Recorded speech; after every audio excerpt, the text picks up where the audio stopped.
Today we're going to talk about macromolecules. There's 4 macromolecules: lipids, carbohydrates, proteins, and nucleic acids. First, let's break down the word macromolecule. Macro means large, and a molecule are a group of atoms that are bonded together. So if we put the two words together, macromolecule just means a large molecule. Macromolecules are made from monomers. A monomer is one single molecule.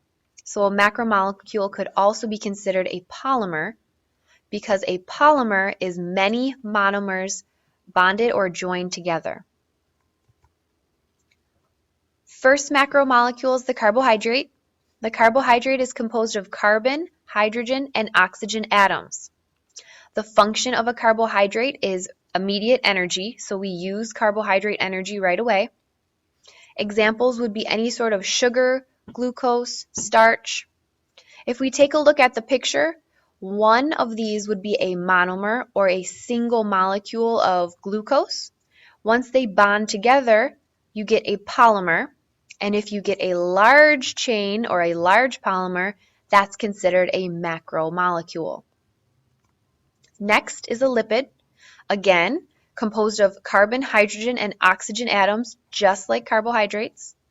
This is made of 3 fatty acids and 1 glycerol. So let's take a look at that. Here we have our glycerol, and then we have our 3 fatty acids. There's 1, 2, and 3 fatty acids. The function of a lipid is to store energy. Examples would be fats, oils, steroids, and hormones.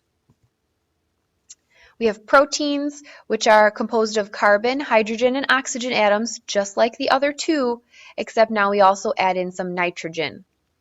Proteins are composed of many amino acids.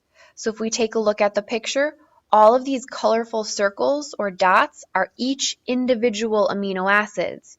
One amino acid would be considered a monomer.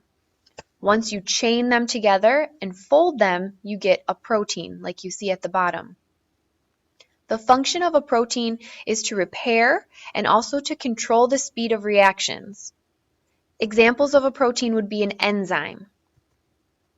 Last one is the nucleic acid, which is composed of carbon, hydrogen, and oxygen, just as the other 3 have been, but we also have nitrogen and phosphorus in nucleic acids.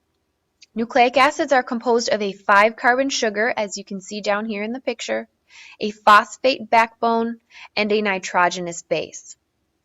The function of a nucleic acid is to store genetic information. Examples would be DNA and RNA. Just to sum up what we've learned today in this video, all of the macromolecules are composed of carbon, hydrogen, and oxygen atoms.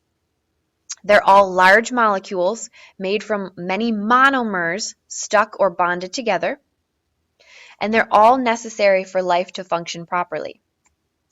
Carbohydrates are just many glucoses stuck together, and they're used for immediate energy.